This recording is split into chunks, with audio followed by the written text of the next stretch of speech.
À l'heure où le dérèglement climatique impose d'accélérer sur les alternatives aux énergies fossiles, je fais partie des solutions à concrétiser et démocratiser d'urgence pour une nouvelle ère énergétique décarbonée.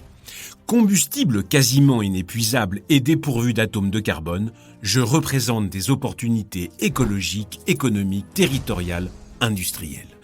Je suis tellement enthousiaste à l'idée de vous raconter mon épopée, mes atomes crochus et mes projets d'avenir que j'en ai oublié de me présenter.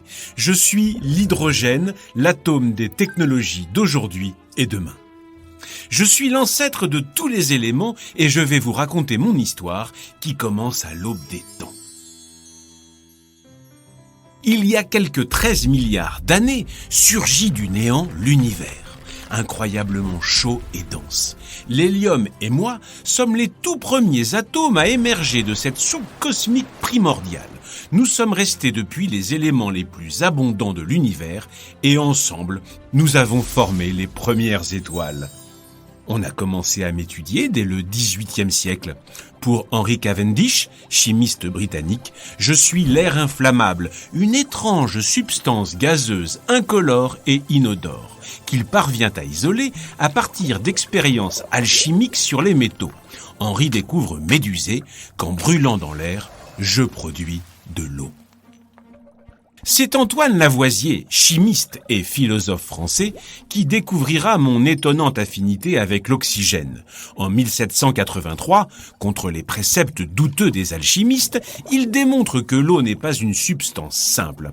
On peut la décomposer et la recomposer à partir de deux gaz, l'oxygène et moi. Antoine me baptise alors hydrogénium pour souligner mon implication dans la genèse de l'eau. Hydrogénium, un nom bien compliqué alors que je suis le plus simple, le plus petit et le plus léger de tous les éléments chimiques. Dans mon noyau, un unique proton, aucun neutron et un seul électron en orbite autour de ce noyau. Toutefois, si vous me cherchez sur Terre dans mon plus simple appareil, vous avez toutes les chances de me manquer. À part à des pressions extrêmement basses comme dans l'espace intergalactique ou extrêmement hautes comme dans l'atmosphère de Jupiter, je ne me présente jamais sous une forme atomique simple. Sur Terre, j'existe sous une forme moléculaire composée de deux atomes d'hydrogène désignés par la formule H2. On devrait donc m'appeler dihydrogène. Moi qui rêvais d'un nom simple et représentatif de ma sobriété, va pour H2 alors. Et même sous la forme de dihydrogène, bien que je sois l'élément chimique le plus abondant sur Terre et dans l'univers, vous devrez faire preuve d'une certaine ingéniosité pour me trouver. Contrairement au gaz naturel, mes réserves souterraines exploitables sont plutôt rares. Et même si mon exploitation sous la forme naturelle constitue un potentiel pour l'avenir, la découverte de gisements significatifs est relativement récente. Et je suis un gaz tellement léger que je ne reste pas dans l'atmosphère. Alors la piste à suivre pour me trouver en abondance, ce sont mes atomes crochus pour deux éléments chimiques en particulier. Pour mon alliance avec l'oxygène et l'émergence de l'eau, vous êtes déjà au courant. Mais j'ai aussi de grandes affinités pour le carbone. Et un composé d'atomes d'hydrogène et de carbone s'appelle un hydrocarbure. Mon alliance avec le carbone est ainsi à l'origine des énergies fossiles comme le pétrole et le gaz naturel.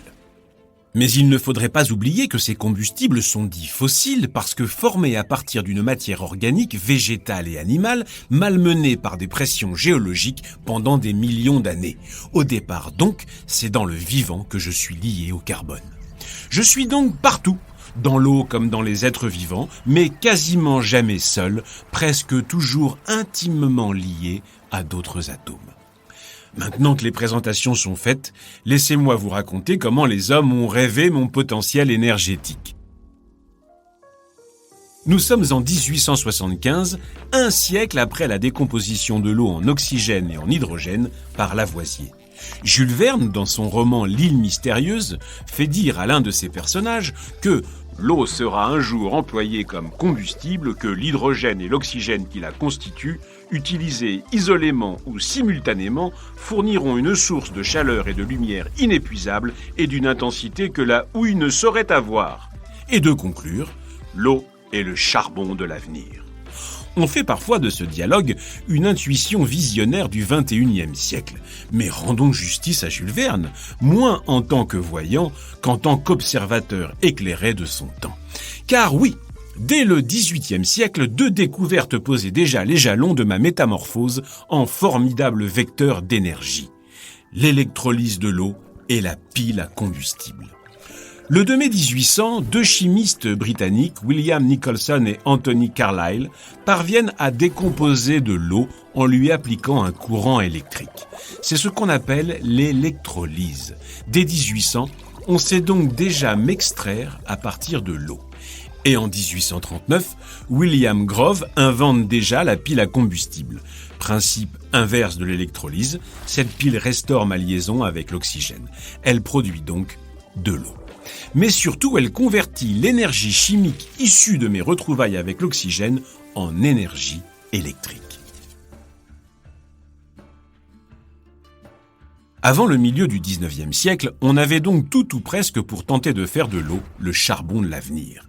L'électrolyse pour m'extraire de l'eau, la pile à combustible pour me transformer en électricité. Pourtant, c'est un siècle plus tard, en 1959, que j'ai enfin l'honneur de fournir de l'énergie au premier véhicule alimenté par une pile à combustible, le tracteur Alice Chalmers.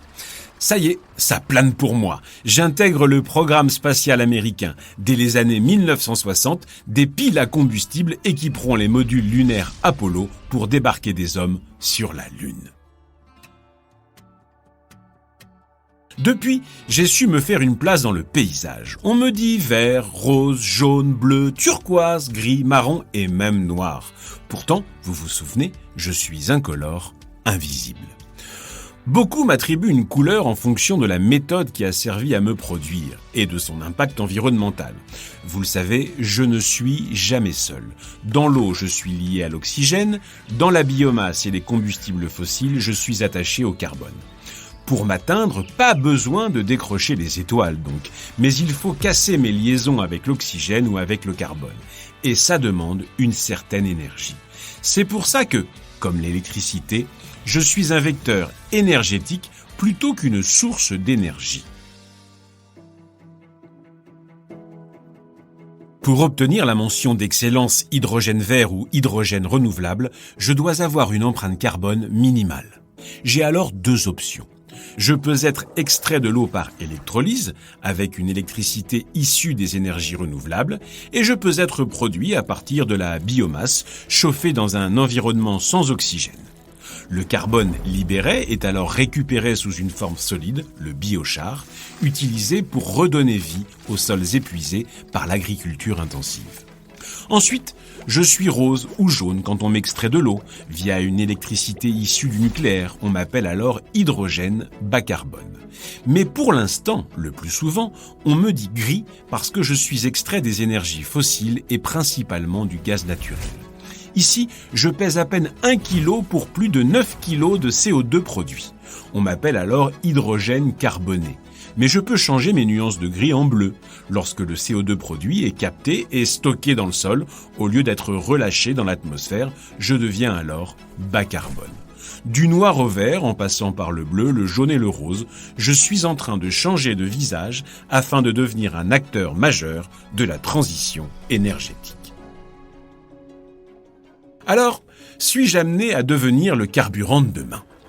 À poids égal, ma combustion libère presque 4 fois plus d'énergie que celle de l'essence et accessoirement ne produit que de l'eau. Magique donc ? En fait, à moins que vous ne pilotiez une fusée ou un avion futuriste, il y a peu de chances pour que vous m'utilisiez directement comme carburant. L'énergie phénoménale de ma combustion directe permet de propulser des fusées depuis les années 80, pas les voitures. Mais la voiture hydrogène, ça existe, non ? Me diriez-vous ? Oui, bien sûr. Il y a même déjà des trains, des bus, des bateaux hydrogène en circulation. Dans certains cas, ma combustion dans un moteur thermique fait sens, notamment pour la compétition automobile, les poids lourds et les bateaux. Mais cette application reste spécifique. À l'heure actuelle, la voiture hydrogène est une voiture électrique. Grâce à une pile à combustible, on me transforme en électricité qui alimente un moteur électrique. Dans la très grande majorité de mes applications, il faut me transformer en énergie électrique. Or, chaque métamorphose ou manipulation dépense de l'énergie, depuis mon extraction jusqu'à la consommation énergétique finale, en passant par ma compression, mon stockage et mon transport. Les recherches contemporaines les plus prometteuses visent ainsi à améliorer mon rendement, c'est-à-dire l'ensemble de cette chaîne d'approvisionnement. Mon rendement est aujourd'hui de 30%, j'ai donc une belle marge de progression grâce par exemple à l'électrolyse haute température.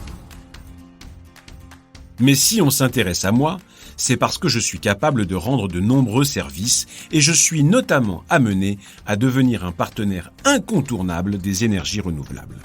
Celles-ci dépendent des aléas du vent, du soleil, de la force des vagues et des courants marins ou de la puissance des fleuves. Or, c'est là que j'interviens, je peux sécuriser cette production intermittente d'énergie. Je suis un formidable moyen de stocker une très grande quantité d'énergie sur une très longue durée. Mais pour le stockage d'énergie, on avait déjà les batteries, non ? Oui, c'est vrai. Et elles ont un meilleur rendement énergétique que moi. En fait, nous sommes très complémentaires. Pour la mobilité, l'autonomie et la recharge rapide sont à mon avantage et peuvent ainsi faire pencher la balance en ma faveur, comme par exemple pour une flotte de bus propres, telle que celle qui circule déjà à Pau, Versailles, La Roche-sur-Yon ou encore dans le nord de la France. Dans le ferroviaire, je représente une alternative aux trains TER diesel qui circulent sur des lignes non électrifiées, la conversion de ces trains à l'hydrogène coûtant moins cher que l'électrification de ces lignes. Des trains alimentés à la fois par des caténaires et des piles à combustible à hydrogène seront mis en service en France dès 2025. Enfin, associer une production d'énergie renouvelable avec des batteries pour un stockage à court terme de l'énergie et une chaîne hydrogène pour un stockage longue durée ouvre des perspectives inédites pour l'autonomie énergétique de territoires isolés. Cela a déjà été réalisé dans le hameau de Mafat sur l'île de la Réunion par exemple, et c'est notamment le projet des îles Frohan en Norvège. Une production locale d'énergie solaire et éolienne sera associée à une production d'hydrogène pour une indépendance énergétique 100% décarbonée. Mais j'en ai déjà trop dit, pour me suivre sur le terrain et explorer mes usages les plus innovants, vous devrez attendre notre prochain rendez-vous. Énergétiquement, votre dévoué H2.